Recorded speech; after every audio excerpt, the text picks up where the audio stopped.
자, 오늘 말씀 내용은 누가복음 10장 17절에서 20절까지의 말씀을 읽고서 강의를 하도록 하겠습니다. 누가복음 10장입니다. 17절부터 20절까지 우리 한 목소리 읽겠습니다. 시작. 70인이 기뻐하며 돌아와 이르되 주여 주의 이름이면 귀신들도 우리에게 항복하더이다. 예수께서 이르시되 사단이 하늘로부터 번개같이 떨어지는 것을 내가 보았노라. 내가 너희에게 뱀과 전갈을 밟으며 원수의 모든 능력을 제어할 권능을 주었으니 너희를 해칠 자가 결코 없으리라. 그러나 귀신들이 너희에게 항복하는 것으로 기뻐하지 말고 너희 이름이 하늘에 기록된 것으로 기뻐하라 하시니라. 아멘. 오늘 17절부터 이 말씀이 이루어지기까지는 누가복음 10장 1절부터 어떤 상황이 전개됐는지를 우리가 한번 좀 살펴볼 필요가 있습니다. 1절에서는 예수님께서 70여 명의 제자들을 세우셔서 둘씩 짝을 지어서 각 동네나 지역으로 말씀을 전파하기 위해서 보내시게 되었습니다. 그들을 어떻게 일컬으셨냐면은 추수꾼으로 일컬으셨어요. 여러분이 추수꾼이라는 말은 참 굉장히 좋은 말인데 이상하게 좋은 말들은 전부 다 이단들이 갖다 쓰는 그런 일들이 있어요.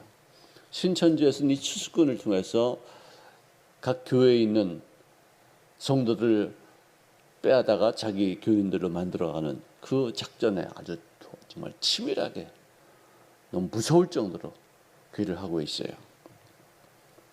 추수꾼은 뭐냐? 봄에 심은 씨앗이 자라서 열매를 맺어 이제는 이삭을 거두게 되었을 때 그것을 추수해서 곳간에 드리는 사람들을 우리가 추수꾼이라고 말해주고 있어요. 근데 이 추수꾼을 보내시면서 주님 하신 말씀은 뭐냐? 이리 때, 즉 늑대들이 있는 곳에 어린 양을 보내는 것 같은 그런 심정이다라고 말해주고 있어요. 그 말의 뜻은 뭐냐면은 예수님의 그 70인의 제자가 예수님의 제자가 된 지 얼마 되지 않고 미숙하고 경험도 좀 부족하고 또 여러 가지 어떤 어려움에도 이렇게 해보지 않았던 일들을 했기 때문에 아마 주님께서 조바심이 있으셔서 안쓰러운 마음으로 그런 생각을 하셨다 생각합니다. 그런데 이 사람들에게 추수꾼으로서 역할을 감당하기 위해서 보내시면서 당부하신 말씀이 1절부터 쭉 계속 기록되어 있는데요. 첫째로 전대를 매지 말라. 돈주머니 갖고 가지 말라. 그 다음에 배낭을 매지 말고 신발을 2켤레 가져가지 말라. 다 거추장스러운 것이다. 간결하게 말씀 전하는 사람답게 어디 다른 데 신경 쓰지 말고 그 말씀 전파하는 거기에만 최선을 다해서 초점을 맞출 수 있는 어떤 모습을 갖춰라. 돈 왜 필요하냐? 가면은 다 하나님이 다 채우실 것이다. 그리고 배낭 뭐 가져갈 게 뭐 있냐 너희들. 거기 가면 다 먹을 거 다 주고 하나님께서 다 예비 놓으시는 어떤 일들이 있으니까 믿고서 가라. 신발을 왜 2켤레씩 신발 떨어지면은 또 준비할 것이야. 여러분들 저도 이 선교사로 나갈 때 그때 내가 가져간 것은 옷 몇 벌 하고 아이들 장난감하고 책을 많이 가져갔어요. 지금 생각하면 정말 웃기는 얘기죠. 책 왜 가져갔는지 모르겠어요. 선교지 몇 번 이렇게 옮기다 보니까 책이 점점 줄어요. 다 필요. 한 번도 읽지 않은 책을 갖다 그 많은 돈을 들여가지고 배에다가 실어가지고 이렇게 나르니 이게 얼마나 큰 낭비예요. 정말 요즘은 또 책도 많이 필요 없습니다. 컴퓨터로 모든 것이 다 이루어지기 때문에 간결하게 움직일 수가 있는데 참 저도 지금 생각해 보면은 참 어리석었다는 생각이 들어요. 그리고 길에서 사람들에게 문안하지 말라. 문안한다는 것은 뭐냐면은 아는 사람 만나가지고 거기서 시간 낭비하지 말라 이거예요. 그냥 한 곳을 바라보라. 그래서 집을 방문하면서 그들에게 말씀을 전파하고 그들에게 복음을 들을 수 있도록 이렇게 하라. 그러니까 가정 신방을 중심으로 해서 그것도 이제 뭐 아는 집을 가는 게 아니라 모르는 집을 이제 가는 것이겠죠. 그래서 그 집에 들어왔을 때 하는 것은 뭐냐? 이 집 안에 평안이 있을지어다. 이 집 안에 하나님의 평화가 넘치게 될지어다. 선포하고 들어가라. 만약에 그들이 그 평안함을 받을 수 있을 만큼의 준비된 사람들이라면은 그 평안함이 그들이 생활 속에 온전하게 임할 것이요. 너희들을 받지도 아니하고 영접지도 아니하고 그 평안을 받을 만한 준비가 되지 않은 사람들에게 그 말을 선포하면은 그 평안함이 누구에게 오느냐? 너희들에게 올 것이다. 굉장히 중요한 대목이라고 저는 생각해요. 저는 여기서 좀 머리를 좀 써봤어요. 평안을 받을 만한 사람들에게 평안을 선포하는 것이 나한테 유익이냐? 아니면 평안을 받을 수 없는 그런 사람들에게 선포하는 것이 나한테 유익이냐? 한번 생각해 봤어요. 이거 뭐 장난 같은 얘기지만. 예를 들어서 내가 평안을 선포했는데 그 평안함이 그 사람에게 임하여지고 그 사람이 준비된 그릇이기 때문에 그 사람에게 복이 임하게 되는 것. 참 좋은 일이겠죠. 그렇지만 나는 아무것도 없어. 근데 평안함을 받을 수 있는 어떤 사람이 아니야. 정말 그 사람은 준비된 사람이 아니야. 근데 그 사람에게 자꾸만 평안함을 갖다 선포하고 빌면은 그 평안함이 누구한테 와요? 나한테 오니까 이런 사람들을 골라서 찾아서 내가 평안함을 빌어야 되겠구나 하는 그런 생각도 좀 해봤어요. 그래서 용서라는 그 개념도 그거예요. 내가 그 사람을 용서하고 선포하면은 그 사람이 용서받을 수 있는 사람이 아니라면은 그 용서를 선포한 그 축복이 누가에게 와? 나에게 오는 거예요. 아멘. 그러니까 미운 사람일수록 자꾸만 축복해야 돼. 그럼 그 축복이 누구한테 와?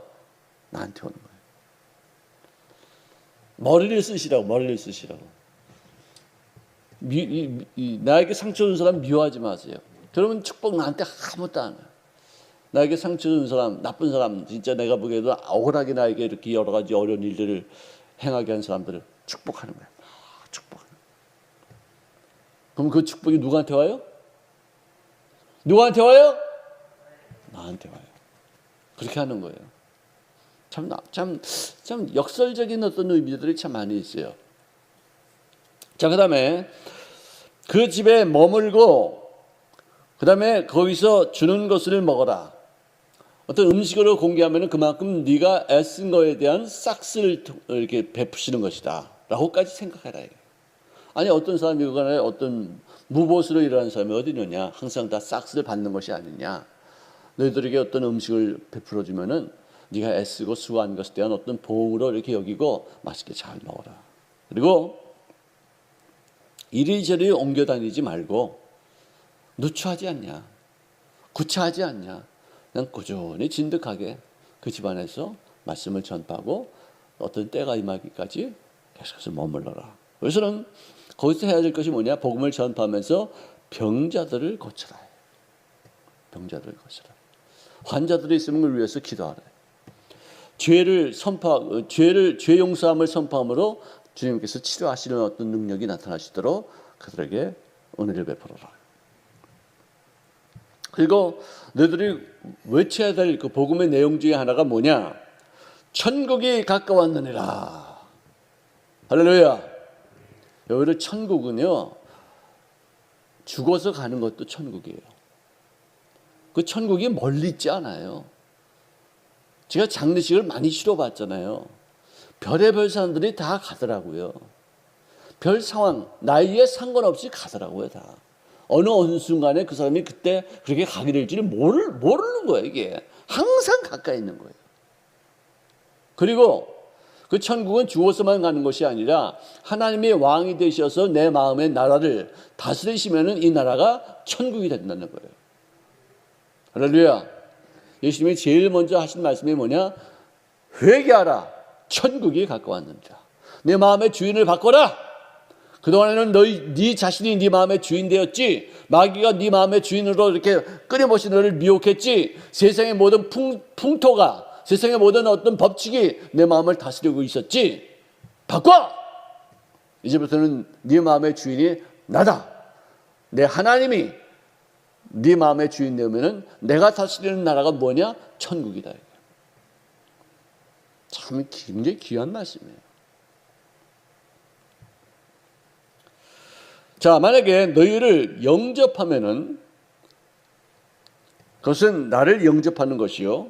너희를 영접하는 것을 거부하는 것은 나를 영접지 아니하는 것이오매.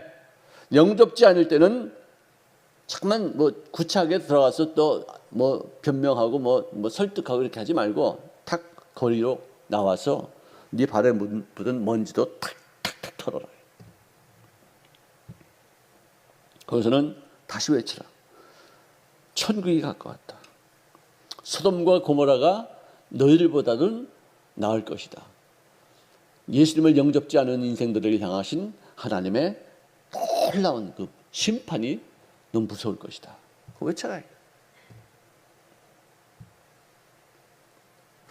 높아지고자 하느냐? 낮춰질 것이다.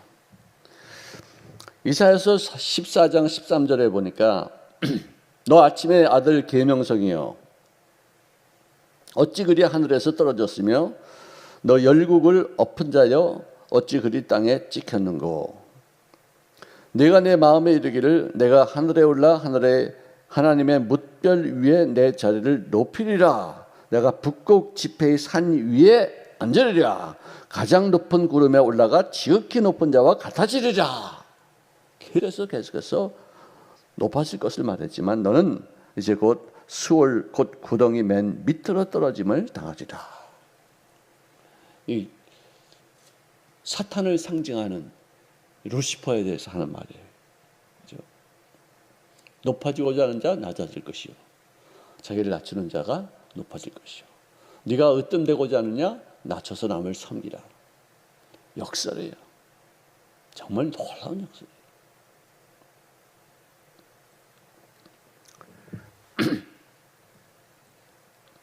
자, 이제 70인의 제자들에게 주신 말씀은 뭐냐? 아까 하신 내용대로 전대와 배낭과 신발을 쓰지 말고 집에 들어가 신방하고 거기서 말씀을 전하며 천국이 가까웠다 말하고 병자를 고치고 혹시 음식을 주면은 맛있게 먹고 이리저리 왔다 갔다 하지 말고 거기서 꾸준히 말씀을 전파하라. 거부하는 자가 있느냐? 손 탁탁 털고 발 탁탁 털고서 먼지 탁탁 털고서 나와라. 미련 갖지 마라. 소돔과 고모라에게 임한 심판보다 더 무서운 심판이 그들을 기다리고 있을 것이다. 천국을 전파하라. 그래서 70인들이 어떤 그 제자들이 35팀이 되어서 각 지역에 흩어졌는데 그들이 돌아와서 기쁨에 찬 보고를 하게 됩니다. 뭐라고 했냐면은 주여 주의 이름이면 귀신들도 우리에게 항복하더이다. 요즘은 왜 이렇게 귀신들의 역사가 안 나타나는 건지 숨은 건지 우리가 좀 모르는 건지 모르겠어요. 어떤 장로님들의 얘기를 들으면은 우리 교회에서도 우리 순복음 도몽교회에서도 예전에는 귀신 들린 사람들이 많이 있어가지고 그 쫓는 게 많이 있었대요. 근데 어떤 사람은 이 귀신 들려가지고 뭐 횡설수설하고 그랬는데 막 쫓으니까 이 혀가 이렇게 나와가지고 이 바닥에 닿더래. 혀가 난 그런 건 못 봤어요. 귀신 들린 사람 나 많이 봤고 쫓기도 많은데 혀가 이렇게 나와가지고 이 혀가 우리 요만해졌는데 이게 어떻게 이렇게 나와가지고 이게 다 앉아 있는 그 방바닥에 닿을 수 있겠느냐 이게. 그걸 보셨다는 거예요, 그 장로님은. 그런 일이 있었대요. 요즘은 귀신이 너무나도 사악하고 너무나도 간교해서 자기 정체를 드러내지 않고 있지만 귀신 분명히 있어요. 저에게도 속살 걸릴 때가 참 많아요. 제가 무슨 생각이 딱 떠오를 때 저는 어떤 것으로 판단하느냐, 그 생각의 속도나 그 생각의 어떤 경중이 묵직하고 정말 권위가 있고 아주 그냥 의미심장하게 어떤 그런 음성이 딱 들리면은 그것은 하나님의 음성인데 귀신의 음성은 촐싹거려요. 이렇게 가벼워, 아주 경망스러워요. 그런 생각이 그런 음성으로 싹 지쳐 들어가면은 이 까불고 있네 나쁜 놈의 새끼, 거지 같은 새끼. 난 욕은 귀신한테 많이 해요. 물러가라! 어디서 이렇게 경망스러운 말을 갖다 하냐. 귀신이 내 여기 귀에 들린다니까. 근데 하나님의 음성은 내 마음에서 들려요. 뱃속에서 들려요. 속닥거려. 분명히 들려요. 그걸 어떻게 우리가 분할 수 있어요? 그래서 저는 자다가도 또는 아니면 뭐 평상시에도 이렇게 어떤 그런 얘기가 들을 때 내가 그 음성이 진짜 어떤 그럴듯한 얘기가 들리는 거예요. 근데 그게 아무리 맞는 얘기 같고 그럴듯한 것 같아도 그 음성의 어떤 그 질이, 그 말의 어떤 그 내용이 아니라 그 질이 경망스러우면 제가 단호하게 물리치죠. 근데 하나님의 음성은 아주 은밀해요. 그 아주 그냥 뭐라 그럴까, 묵직하면서도 순간적으로 이렇게 휙 스치고 가요. 그래서 그걸 잠깐 동안 이렇게 뭐 딴 생각하면은 또 잊어버려요. 근데 귀신은 아주 여기서 쏙닥거려, 잊어버리지도 않게만. 그렇게 하는 이 구별할 수 있어야 돼요. 그래서 주님께서 하신 말씀은 사단이 하늘로부터 번개같이 떨어지는 것을 내가 보았다. 이미 뭐 사단은 떨어진 존재예요. 높아지고자 했지만 떨어졌어요. 이제는 이빨 빠진 사자예요. 아무런 힘이 발톱 없는 그런 호랑이에요. 아무것도 없어요. 근데 이게 많이 겁을 주고 막 사람을 말이지 두려워하게 만들고 막 그러는 것이, 한번 예수 이름으로 소리치면은 무찌르면은 그냥 후딱 나가버려요. 진짜 여기에 우리가 겁먹지 말아야 돼요. 우리 강아지를 길러도요, 강아지한테, 이 개한테 주인이 겁을 먹으면 주인이 이 개가 분명히 알아요. 그래서 아주 업신여기에요. 밥 때가 되면 난리가 나. 왜 나한테 밥 안 주는 거야? 왜 난리를 치요, 이게 그냥. 지가 뭐 주인이야? 지가 뭐 거기 대장이야? 근데 주인이 항상 그 아이한테, 그 강아지한테 겁먹고 말이지, 뭐, 오냐 이렇게 하니까 아주 업신여겨서 주인이 소파에 앉는 것도 비키라고 그래요, 강아지. 지가 주인이. 그 자기가 저 서열순위 넘버 원 된 거예요, 이게. 개도 그래요, 개도. 서열순위 넘버 원은 하나님이시여. 내가 그러고 나부 투고, 개는 저 밑에 있는 거야. 근데 귀신도 내가 무서워하고 두려워하고 그러면 그게 넘버 원인 줄 알고 정말 좀 우습지도 않게 굴어요. 나를 갖고 놀아. 개도 그런데 마귀는 안 그러겠어요? 여러분들의 위치가 어디 있는지 알아야 돼요.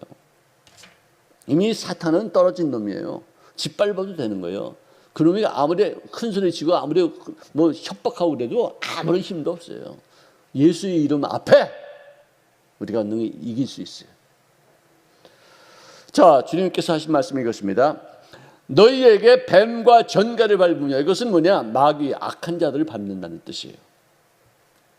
원수의 모든 능력, 원수에게는 파워가 있어요.